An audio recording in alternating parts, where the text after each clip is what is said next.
relating to page 72 and 73, Merriam-Webster's dictionary defines love as an ardent affection for a person or a strong liking or interest in something or someone. Can your definition accommodate love for learning, or is it just love for a person or a group of people? My definition is love means wishing someone life, health, and growth. So, for example, you like your puppy, you wish your puppy life, health, and growth. You love your organization, you wish your organization life, health, and growth. Yet many people have problems saying, I love my company. Yes, I agree. I have one student say, oh, I cannot love an inanimate object. I said, well, your organization is not an inanimate object. Your organization is just another self-sustaining system that needs love and nurturing for it to grow. If it does not receive love and nurturing, it will not grow. It will regress and die. And if you don't believe me, look at Enron. Yes, and others. And others. Yes, absolutely. So it is easy for Americans to say, I love my country, but it's not easy for them to say, I love my company. I agree. And the idea here is that every self-sustaining system can only grow through love, which means this has enormous philosophic implication, which means that this hierarchy of objectives is telling us we can achieve all these objectives only through love, because love drives learning. It's only through learning we acquire integrity. It's only through integrity that we acquire sovereignty. And it is only through sovereignty that we acquire commercial wealth, social wealth, and do all the other wonderful things. So what this diagram is telling us is that love defines rationality, because this hierarchy of objectives maps the entire scope of rational activities of a person in a lifetime, and it is identical for every blessed member of the human family. And everything that you do is rational, is given by these hierarchy objectives. And all of it is driven by love. What it's telling you is that love is really the ultimate source of power. Now, how many people would equate love with power? I'm not sure that there are many there. Yeah. But what I'm saying here is that power as a capacity to influence action can only be derived through love. If you try to drive it through coercion or through violence or through competition or hurting someone, you cannot sustain it. So am I doing a problem in math? I'm trying to do it because I love to do it? For whose pleasure? For my own pleasure. That's for whose love are you doing it? I'm doing it for my own there you go. satisfaction here. There you have your answer. Okay.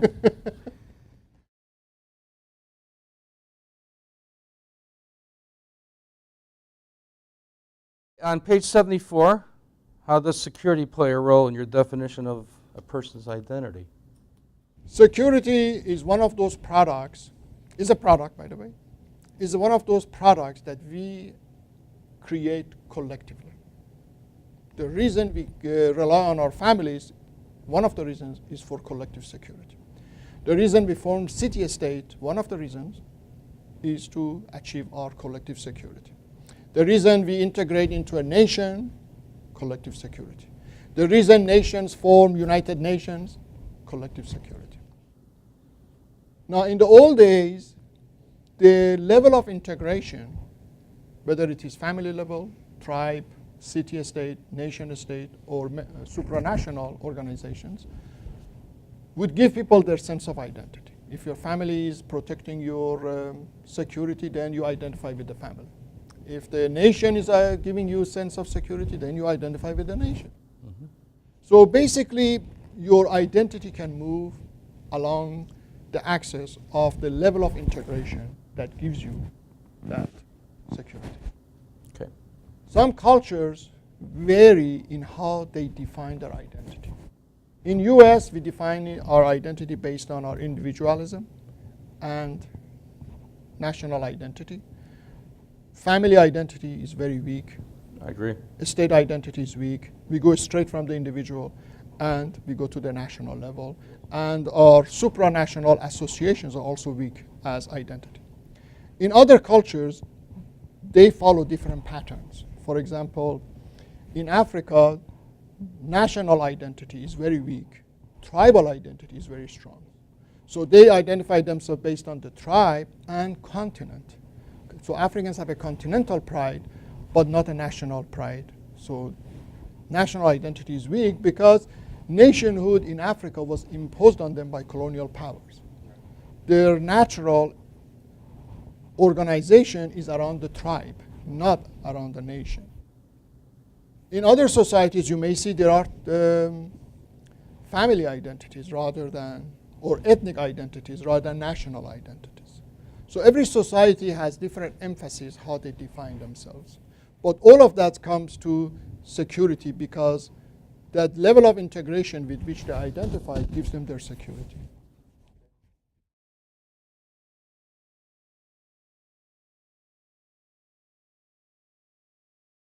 On page 75, I agree with your views on unproductive behavior. However, how can some firms allow discriminating actions by some managers? For example, if one were to proactively discriminate, would you be in violation of U.S. discrimination laws?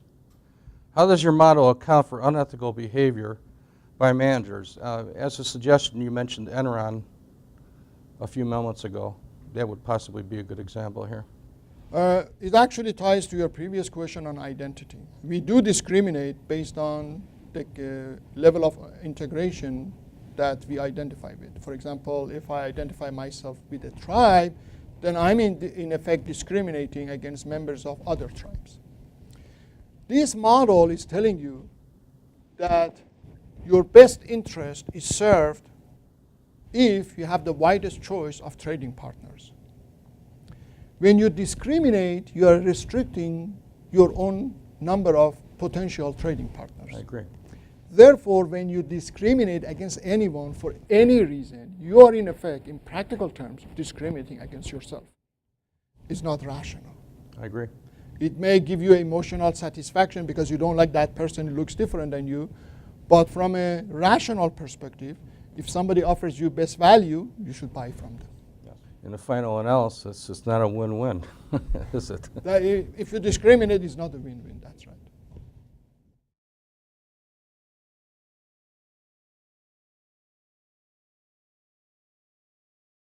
How does the United Nations view on corporate social responsibility, and obviously this is something we've been spending some time on here this afternoon, compare with your discussion of ethics and morals in your model? I went to the website of United Nations. I could not find a definition of social responsibility.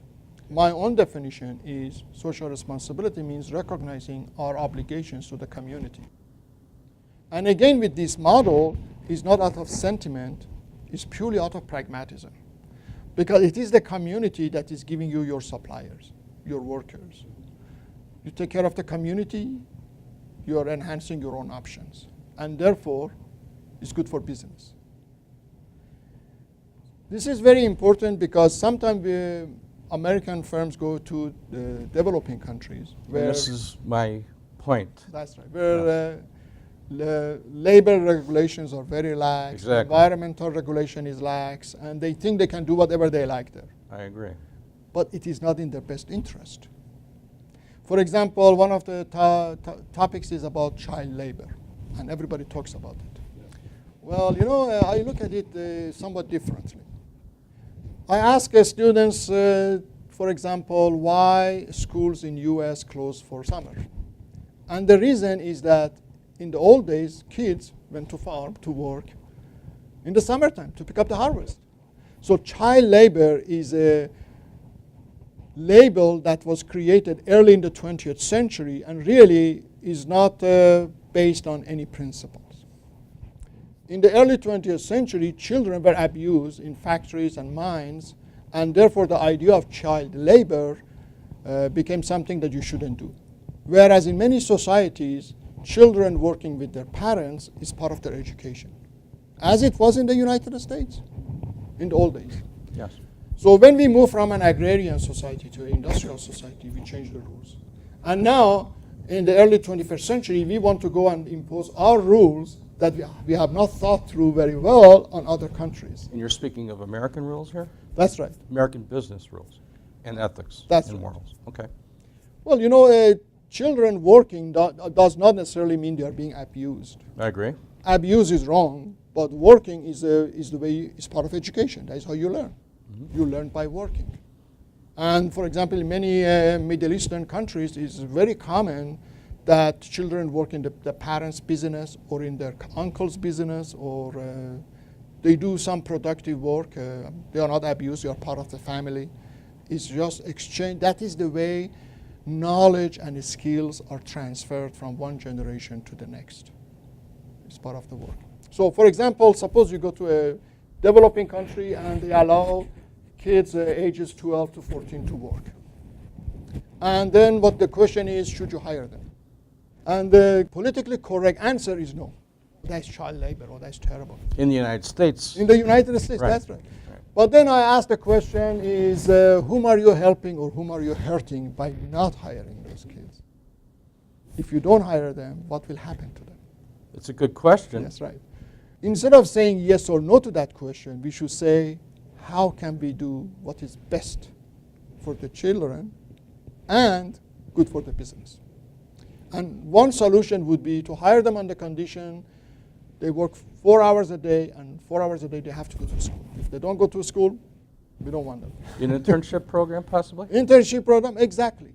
So you are allowing them to get an income to support the family, because families depend on that income. I agree. If you say, I don't hire them because it's child labor, I don't want my name maligned, you are taking care of yourself without really even paying attention to what is good for the people in front of you. And the idea is that if these workers are going to school, become literate, they become more productive, actually it's good for business. So I'm not dispensing sentiment. I'm not dispensing feel-good measures. I'm promoting rational reasoning, rational thought. So if we say child labor is bad, why? We need to explain it why.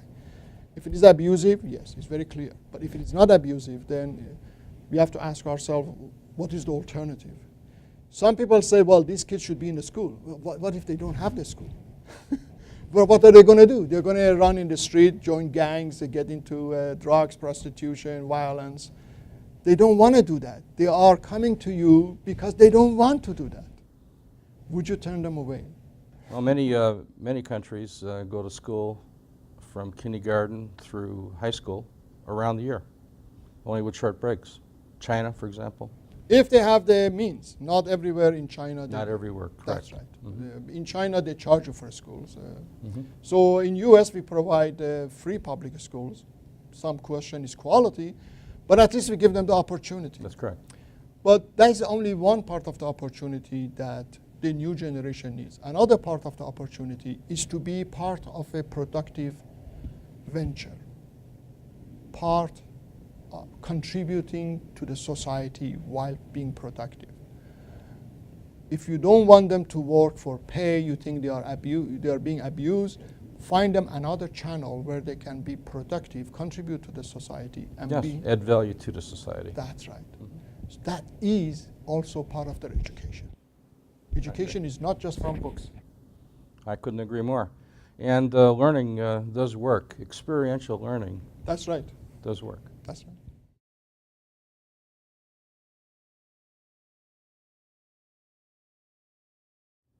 On page 94 and 95, you discuss a three-step definition of learning, and this is related to Kurt Lewin's change theory. There appears to be many similarities. Would you please comment on some of the similarities or dissimilarities, if there are any? Again, I look at systems thinking, at learning from a perspective of systems. Human systems, individual as a system, organization as a system. And I drive these key attributes of learning. For me, learning is very important because progress can only come from learning. I agree. There is no other way. There is no way you can have progress without learning. But learning comes from doing, not from reading. Application. That from actually doing it. I mean, you could read all kinds of scholarly articles about how to drive a car. You won't know how to drive one until you sit behind the wheels and put it in gear. Learning comes from doing, not from reading. What it means is that every action is an opportunity to learn. And this is very significant, that few people have highlighted.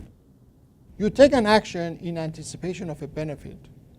But what I'm saying here is that what you can learn from that benefit actually is more valuable than the benefit you anticipate. Yes, possibly it can be. And it could be multiplied, is what you're suggesting That's here. right, because what you learn from this action can inform your future decisions in multiple actions. Yes. So we need to, as professionals, we need to find every opportunity to learn. And we, as educators, we need to pass the message to students that, look, if you don't learn, that is a missed opportunity. Because you could have learned. Well, I agree. I certainly do agree with that, and they need to understand why. But it's not always easy, because learning depends on measurement. And because if it is not measured, whatever variable is not measured, it cannot be improved. But it's not always easy to connect the outcome with your action. When the cause and effect are separated in time and space, learning becomes very difficult. If I turn my car today and the pollution rises 50 years from now in another part of the world, there is no way for me to say, was it connected to my action or was it connected to some other action? This is the issue people are bringing with global warming. They say, well, I don't know, was it human factor involved or was it just natural geological cycles? So learning is not always easy. Whenever cause and effect are separated in time and distance, making a connection between the cause and effect is not easy. So let me draw you back to my question, which is really directed at change theory, and Lewin's basically been involved in change theory for numerous decades. How do we go about the change process? Yeah, Lewin's is talk about it, implementing the results of your learning. If you learn there is a cause-effect relationship and you start a strategic initiative to capture that learning, how do you go about implementing your strategic initiative? And then he says that you should unfreeze, change, and refreeze. So how that process relates to learning is that you as an executive have learned, but you want to make sure that all the rank and file in the organization also capture that learning so they can support the change initiative and not fight it. Which is where the added value comes. That's right. Okay, thank you.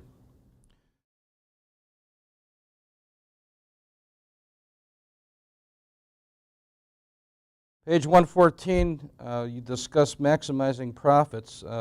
Discussing profits and maximizing them could potentially lead to poor quality. There needs to be a balance between productivity, quality, and other variables. Variables other than productivity often require the lowering of production rates to meet quality assurance. How does your model accommodate the reduction of production rates, balancing productivity and quality? Quality has a number of meanings. From a customer's perspective, quality means transcendence, means exceeding customers' expectations. From an operations perspective, quality means consistency. From a product design perspective, quality means meeting specifications. So there are various definitions of quality. But let's take the specifications. Suppose a product does not meet the specifications, and you want to send it to the customer, and the customer returns it. How are you making more profit? You're not making more profit, you're making less profit. That's correct. So when I was in manufacturing, quality in your monthly statements for your cost reports, you would be credited for producing only the part of product that passed the specification. Any part of your output that did not pass a specification would be counted as a cost, but would not be credited as a product, as an output. Why? Because you are actually incurring costs. You are taking resources and converting it into something that is not useful to people. Therefore, you're actually wasting resources. You're destroying value rather than creating value. So it's really a matter of how you do your books. If you count the output that is poor quality as profit, you are cheating yourself because eventually customers are going to return it. Yes, and it's significantly multiplied. That's right. In the way of losses. It's cheaper to do it right first time. The lowest cost is when doing it right first time. The first time, only. That's right. Thank you.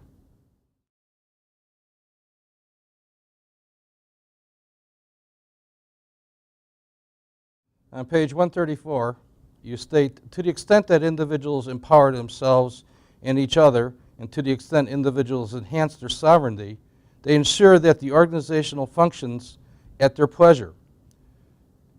Would you please explain how a firm would conduct business in which you are ensuring the pleasure of the individuals within it?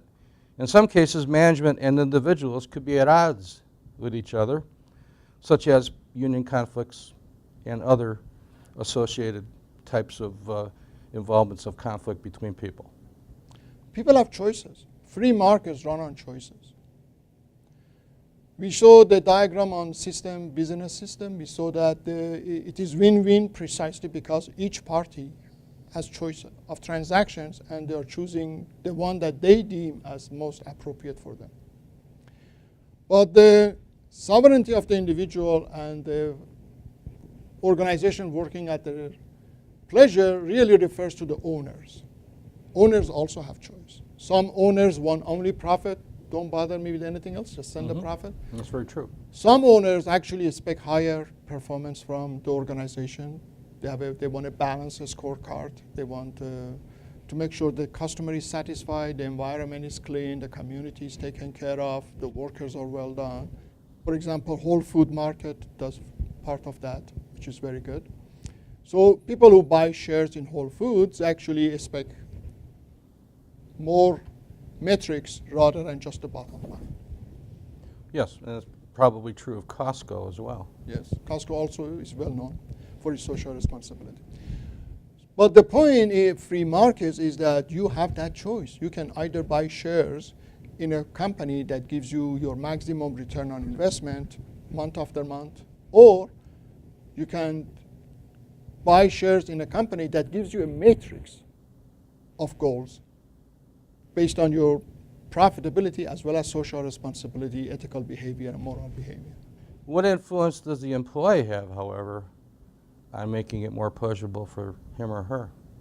Well, the incentive is productivity. The question is productivity. For example, people say, well, what if a firm abuses workers? Well, abusing, we don't like it, but it's also not profitable. If you abuse your workers, are not going to be productive. They're not going to be innovative. So you have to ask also, what is it really you want from your employees? Do you want them just production output, or do you want also new ideas? Do you want new initiatives? Do you want innovation? All of those are value added. And if you abuse them, you're not going to get that. Are you then suggesting that the employee does not have a choice? Employees have choices because if they don't like the company, why are they staying? So, for example, people complain about their employer. They say, oh, I don't really love my employer. I tell them, well, how long you worked there? 4 or 5 years. Well, why are you staying there? They say, oh, I'm looking for another job. I just don't have another choice. I said, wait a minute, just hold it right there. There is a company that has given you your best available choice and you don't love it? Underemployed individuals, however, would not necessarily fall in that category. You people have choices. You engage into an employment with a firm. You, as a sovereign entity, are making a choice. You're making a commitment. If you violate the commitments that you're making to the firm, you are hurting your own integrity. You're putting a piece of information in your mind that it is okay to enter into an agreement and not follow through. If the employee leaves, especially in a poor economy, their likelihood of possibly being employed within a reasonable time. They have choices. They can start their own business. Well, that's true. In fact, some research shows that the most successful businesses are created precisely in times of recession. And I totally agree with that, and I believe you and I are perfectly good examples of that. It's not necessarily shared by many employees, however. People have choices. When we say that we believe in individual freedom, what it really means is that we allow individuals to make mistakes, because we believe that eventually they will have the incentive to learn from the consequences of their actions and make progressively better decisions in the future.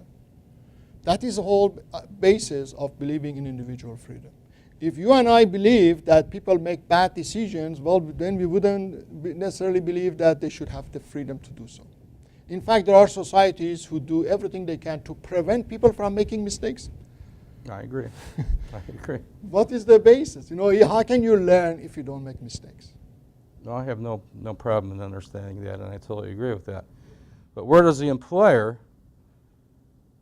have in the way of responsibility to the employee? Is there a sense of belonging here from both sides to create a win-win scenario, which we have talked about at length here this afternoon? If the employer does not care about the employee other than offering them a position and a safe workplace and an income, is that all that's required on the employer's part? Are you talking about legal requirement or No, I'm moral talking requirement? moral, ethical, and legal. Well, as well. legally, if they don't provide safe environment, they can be sued. That's true. Okay. As So well as discrimination that we spoke about discrimination, earlier. there is a legal recourse for that.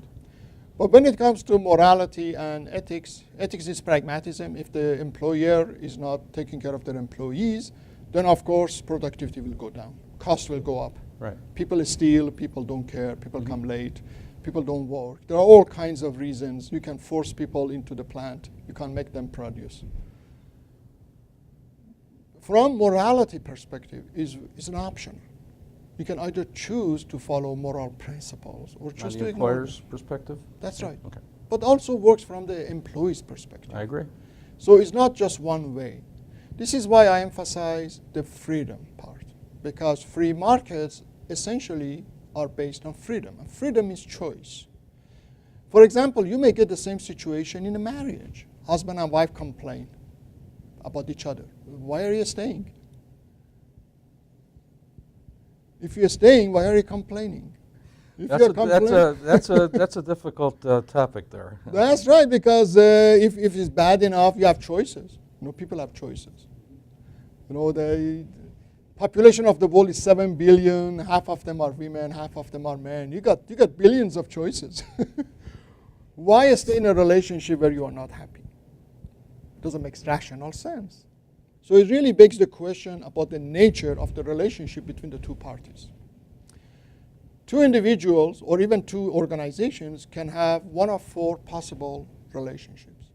The worst one is counterdependence, which means each relies on the weakness of the other. So A has no incentive to empower B, because if B becomes independent, then A has no support. Likewise, B has no incentive to empower A, because B needs A's weaknesses as support.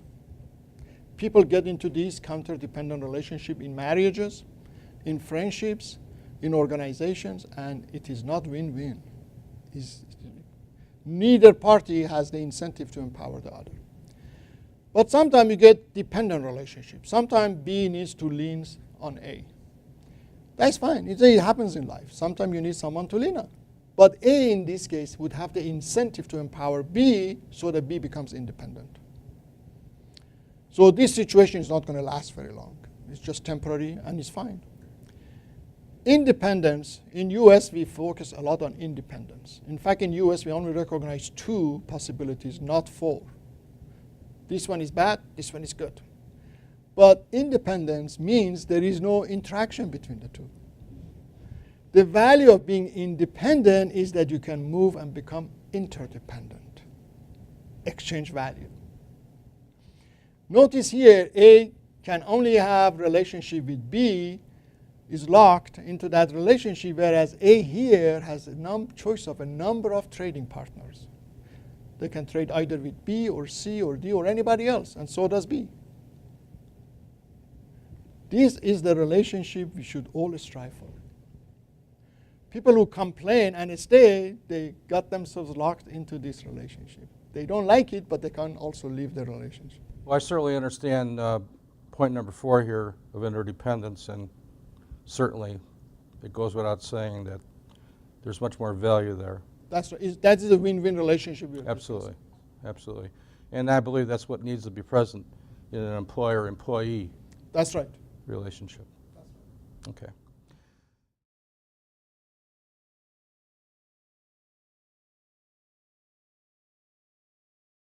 On page 143, you discuss government's role in society as related to rational decision-making. How does your model use checks and balances to control the misuse of assets by either management or government? Well, some people have washed their hands off the government. Well, I can agree. Well, And, yeah. are you speaking of the American government here? Any government. And lack of inability to work? In fact, actually, our government is one of the better ones out there. Yeah, you're probably... You're less in debt than the ones in Europe. Yeah, I agree. I agree. But checks and balances, what was the original idea by the framers of the Constitution was to prevent tyranny. Not misuse of assets, not efficient decision making. Their main focus was not to make sure that best decisions are made most fastest and the most expediently throughout the process. The main idea behind our Constitution and the checks and balances and divisions of power was to prevent tyranny of the kind they were witnessing in Europe. There is a lot that we can do to design a better system of government. But most of the issues happen around partisanship. Yes, they have. The partisan system is a failure. Unfortunately, in the Western countries, partisan political system have been equated to mean democracy. Yes. Actually, it's totally against democracy. Inappropriate. Yes, I agree. Democracy means rule by the people. And presumably, you like the people to have the most options. Whereas partisan political system actually restricts your options and does not end in democracy, because democracy implies rule by the majority, whereas in partisan political system, you always get ruled by the minority. So it is a partisan political system that really need to be reassessed. Personally, I declare it as a total failure, because if you notice, every government in Western hemisphere that is using, that claiming to be a democracy with a partisan political system are financially bankrupt. So what more evidence you want that this partisan political system needs reform? Yeah, and if I remember correctly, I believe this is a republic.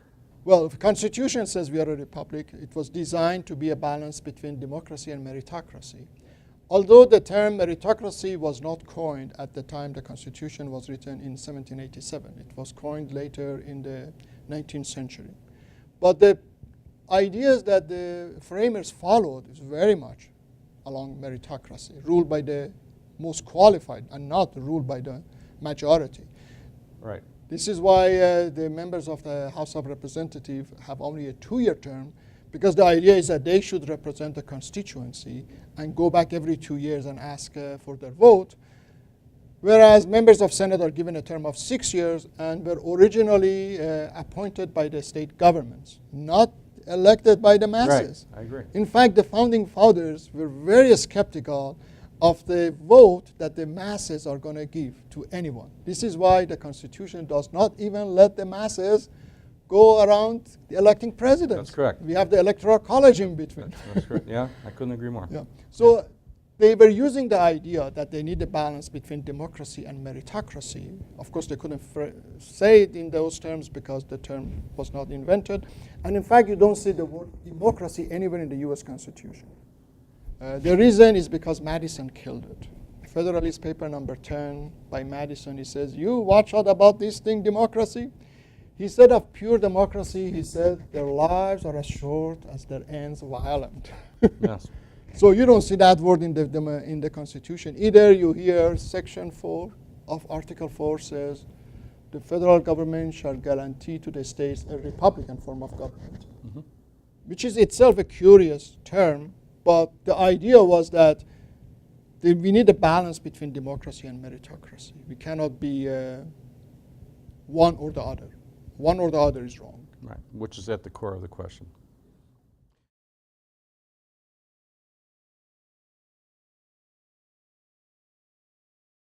My final question. You're trained as a Ph.D. Your bibliography contains very few peer-reviewed seminal references. Why didn't you use more peer-reviewed articles to support your observations and discussions? Because the contribution of my work is not at the theory level.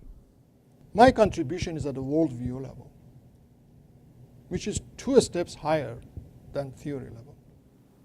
So I explained earlier that much of what I say is similar to what others have said, or the work they have done.